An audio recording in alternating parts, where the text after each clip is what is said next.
Pertama, saya ingin ke Pak Camat. Saya terlebih dahulu ingin menyampaikan mohon maaf kepada Pak Camat kalau selama ini pihak pesantren belum bersilaturahim ke Pak Camat. Nah, cuma saya mau tanya dulu Pak Camat, sejak kapan Bapak menjadi camat Megamendung? Tahun 2019, bulan Pak ya, bulan September, bulan September tahun 2019 ya. Jadi begini Pak Camat, terima kasih atas informasinya tadi. Supaya diketahui oleh Pak Camat bahwa markas syariat pesantren kami didirikan dari 2013. Dan kami dulu sering bersilaturahmi dengan Bapak yang lama. Nah, sebelum Bapak bertugas di sana, karena Bapak bertugas kan September 2019. Masuk 2020-nya itu sudah sibuk sama pandemi. Jangan lupa itu, sehingga itu yang membuat pihak pesantren sampai hari ini yang kita masih dalam pandemi belum bisa bersilaturahmi ke Pak Camat. Jadi saya hanya ingin menyampaikan alasan bukan pihak pesantren tidak punya etika, tapi memang situasi kondisi Anda baru jadi camat. Nah, kemudian perlu diketahui oleh Pak Camat, saya minta nanti bisa diperiksa di kantor kecamatannya. Sejak kami berdiri, kami nggak berani bangun pesantren tanpa izin Pak Camat. Nah, jadi kami sudah dapat rekomendasi dari camat yang lama. Kami bahkan dapat rekomendasi dari Pak Bupati dulu, yaitu Pak Rahmat Yasin ya, sebelum Pak Ibu Ade Yasin. Kemudian kami juga dapat rekomendasi dari Bapak Gubernur Ahmad Heriawan. Tapi insya Allah nanti kalau Pak Camat izinkan, kami akan kirim pengurus MTS untuk bersilaturahim untuk menyerahkan berkas tersebut supaya Pak Camat tahu apa dan bagaimana pesantren kami. Nah, jadi sekali lagi itu yang ingin saya sampaikan. Jadi bukan pesantren kami tidak ada izin, bukan pesantren kami ini nggak punya etika, tidak menghargai camat. Tapi memang kita dalam musim pandemi tidak melaksanakan acara. Nah itu. Baik, sekarang ada beberapa pertanyaan yang ingin saya sampaikan untuk semua saksi, untuk yaitu Pak Agus, Pak Teguh, Pak Iwan, juga untuk Pak Endi. Nanti bisa dijawab secara bergantian. Cuma saya di sini yang ingin saya sampaikan di sini supaya tidak semrawut ya, saya tidak mau dalam ruangan ini ada pihak-pihak yang mencoba membangun cerita seolah-olah peristiwa Gadok dengan masyarakat bergeger dengan kegiatan di pesantren ini satu mata rantai. Ini dijadikan sebagai satu acara sehingga dicari-cari penanggung jawabnya. Nah, maka itu pertanyaan saya yang pertama. Saya ingin bicara fokus yang pertama ke Gadok dulu. Nanti setelah itu baru ke masyarakat bergeger di jalan. Itu beda ya.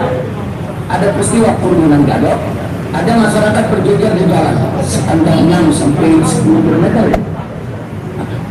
7 itu sampai Pasir Muntang. Kalau sampai Desa Kuta, pesantren itu total 12 km. Nah, kami pihak pesantren pernah melakukan pengukuran. Baik, sekarang saya mau sampaikan di sini. Jadi ada 3 peristiwa, ada kerumunan di Gadok, ada masyarakat berjejer dari Gadok sampai Desa Kuta, dan ada acara kegiatan internal di pondok pesantren. Nah, saya mau tanya satu-satu dulu. Nah, supaya tidak semrawut, saya mau tanya satu-satu dulu. Kita mulai dari acara di Gadok. Di Gadok ini, tadi saya dengar dari Pak Satpol PP ya, sekaligus Ketua Satgas, ada WA yang beredar. Ada WA yang beredar mengajak masyarakat untuk titik kumpul di Simpang Gadok depan Masjid Harakatul Jannah. Betul begitu Pak Camat, betul ya? Ada WA itu ya. Nah, pertanyaan saya, apakah ada di antara saksi yang tempat ini, kita mulai dari Pak Agus ya, ada yang tahu sumber WA itu dari mana? Siapa yang buat itu WA? Siapa yang buat sebaran mengundang masyarakat untuk kumpul yang itu tidak? Saya hanya mendapatkan itu dari Pak Sekda. Dari Pak Sekda. Ya. Jadi sumbernya saya tidak tahu. Kemudian Pak Teguh tidak tahu juga sumbernya. Pak Camat tidak tahu. Tidak tahu. Pak Iwan tidak tahu. Jadi baik, berarti memang ada ajakan beredar di grup WA tanpa diketahui sumbernya dari mana. Tapi Pak Saksi tidak tahu sumber dari mana. Pertanyaan saya yang berikut, apakah di luar WA tadi para saksi ini agak menemukan selebaran kertas undangan? Pak, saya tidak. Pak Teguh? Tidak. Kemudian tadi siapa lagi? Pak, ya Pak Iwan? Pak Camat? Tidak. Jadi tidak ada selebaran kertas dia. Cuma ajakan di WA yang tidak jelas sumbernya. Lalu kalau baliho atau spanduk, ayo hadiri, sambut Habib Rizik pula. Nah, ada undangan nggak semacam ini? Tadi kan selebaran tidak ada. WA kan tidak diketahui sumbernya. Nah, atau saya tanya dulu, ada kartu undangan nggak? Tidak ada. Apa itu? Bagaimana? Pertama, tidak ada undangan. Nah, sekarang undangan berbentuk spanduk.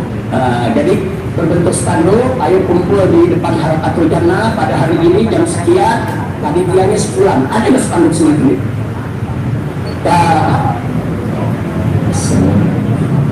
Tidak ada. Atau itu? Bahasanya cuma ahlan wa sahlan, selamat datang. Tapi bukan ajakan ayo kumpul dado, ayo di Harakatul Jannah, bukan begitu kan? Jadi undangan semacamnya seperti di WA itu tidak ada ya. Pak Jamat? Tidak ada. Pak Iwan? Tidak ada. Jadi berarti sumber daripada ajakan itu hanya WA tadi. Baik, itu yang saya mau beri catatan. Terima kasih atas keterangan yang luar biasa yang diterangkan oleh para saksi ini.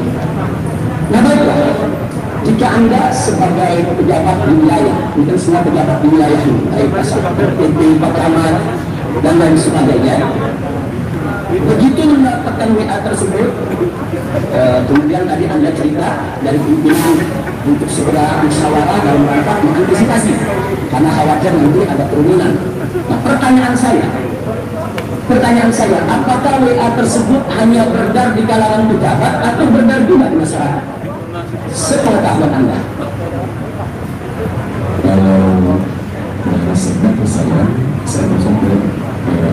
Ini saya tanya dari Pak Camat sendiri bagaimana? Iya. Ya cuma dari ini kan dari internal. Ini yang saya tanya dari masyarakat nih, gunjang-ganjing di masyarakat. Ada nggak dengar kalau masyarakat juga menerima WA tersebut secara luas? Sehingga karena begini, karena kan tadi Anda katakan setelah mendapatkan WA tersebut dari pimpinan, kan ada kekhawatiran dari pimpinan akan terjadi kerumunan. Bagaimana tadi pada saat sini kerumunan seperti di bandara dan lain sebagainya. Akhirnya Anda rapat untuk tim untuk mengantisipasi. Nah, ini bagaimana Anda bisa mengantisipasi? Kalau masyarakat nggak dengar kabar, kan nggak perlu dikhawatirkan. Kalau masyarakat nggak dengar kabar, tentu nggak perlu dikhawatirkan. Nah, tapi dengan Anda sidang, rapat, mengantisipasi, nah berarti kan ada informasi.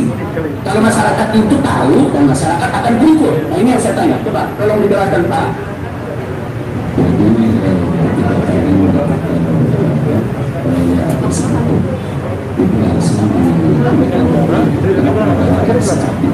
Artinya ada perkiraan akan ada kerumunan. Maksud saya apa dasar ya yang menjadi dasar perkiraan kalau besok ini tanggal 13 akan ada kerumunan. Sedangkan Anda kan nggak tahu kalau masyarakat dapat WA itu atau tidak. Kecuali kalau Anda tahu, oh ini sudah menyebar di masyarakat. Masyarakat di mana-mana sudah tahu, oh ini masyarakat sudah ada ganjing-ganjing kumpul, sehingga patut diantisipasi. Itu tujuan pertanyaan saya tadi. Apakah di antara Anda ada yang tahu kalau sudah ada ganjing-ganjing di tengah masyarakat akan turun pada hari tersebut? Tidak dong. Kalau sih nggak tahu atau tidak tahu itu aja, tidak usah mengedepankan juga Pak Agus. Tidak tahu tadi dulu. Pak Joni, Pak Inek silakan Pak Joni. Jadi yang ada tapi jawabannya sudah ada di sana.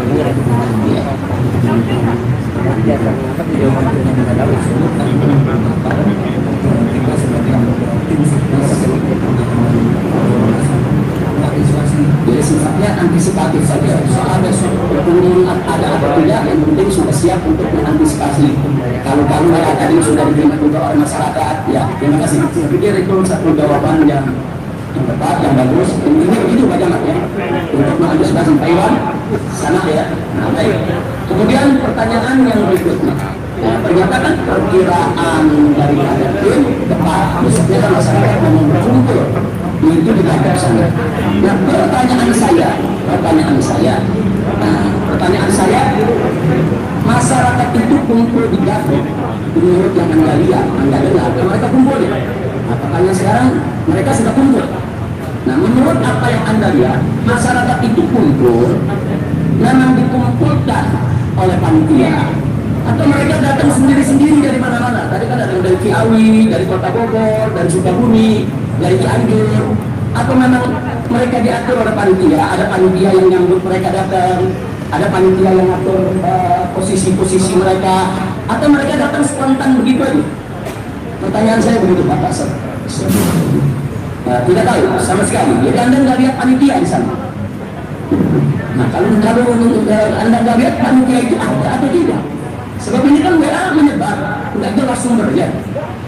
Nah, jadi pertanyaan saya, siapa itu panitia di Gadok? Tidak tahu atau belum?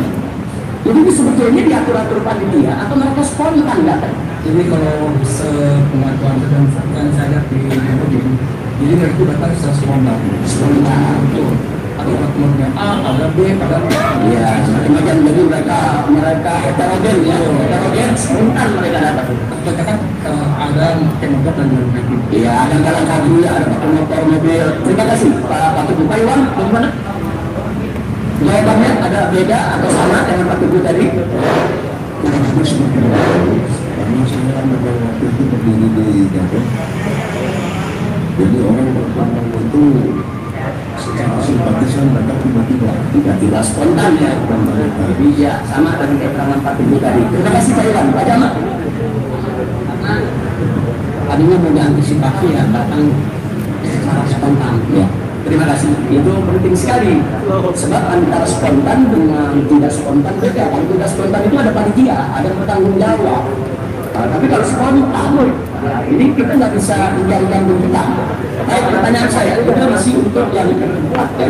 Karena tadi ternyata bisa jadi masyarakat itu datang ya akibat WA yang menyebar tadi, yang tadi diantisipasi oleh bapak-bapak. Nah, sekarang pertanyaan saya yang Anda lihat, saya memulai dari Pak itu Kasatpol PP, Pak Agus, yang Anda lihat.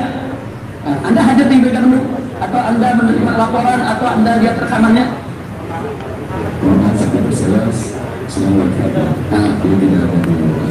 Tapi terima laporan ya.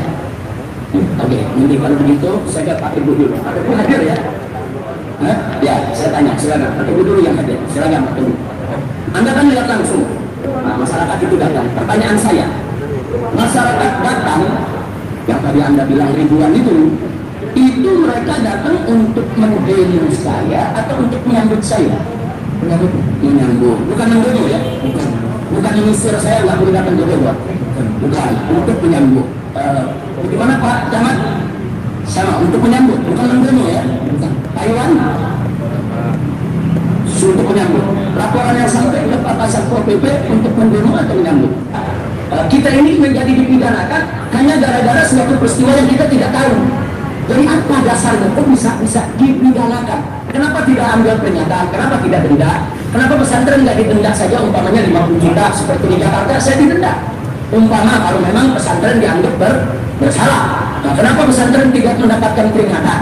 Kenapa tidak ada sanksi hukum? Pesantren tidak ada peringatan sanksi hukum.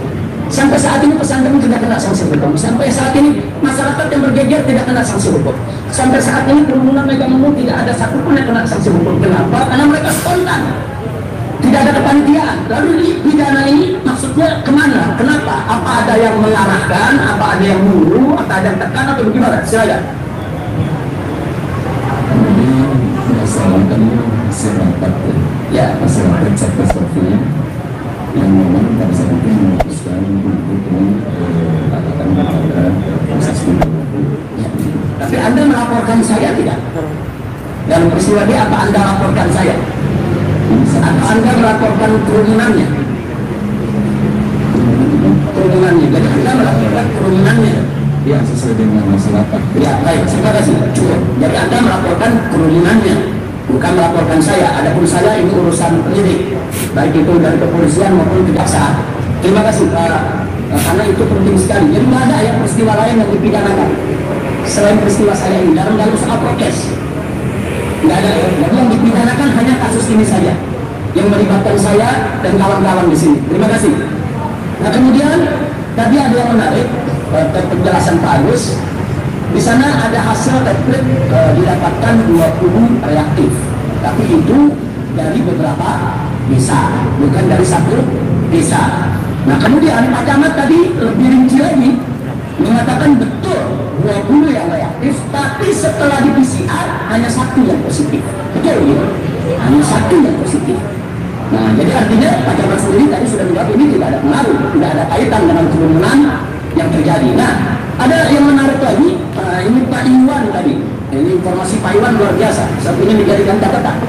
Pak Iwan mengatakan data yang ada di Pak Iwan tadi, bulan Oktober itu yang didapatkan setelah hasil yang dikatakan positif itu ada 2 orang. Nah, bulan November, nah ini kan November ini kan pada saat terjadi kerumunannya di Megamendung ya kan, ada orang berjejer sampai ada peletakan batu pertama di markas syariat. Ternyata bulan November tidak ada yang kena positif. Bulan Desembernya baru ada 1. Nah terus sudah begitu bulan Februari baru ada 5. Nah, artinya data ini sangat penting sekali. Nah, betul begitu ya? Betul ya? Ya artinya data ini menjadi penting sekali bahwa kerumunan itu tidak memberikan dampak kedaulatan kesehatan masyarakat. Terima kasih atas data-data yang diberikan tadi, baik oleh Pak Agus, Pak Camat maupun Pak Iwan. Nah kemudian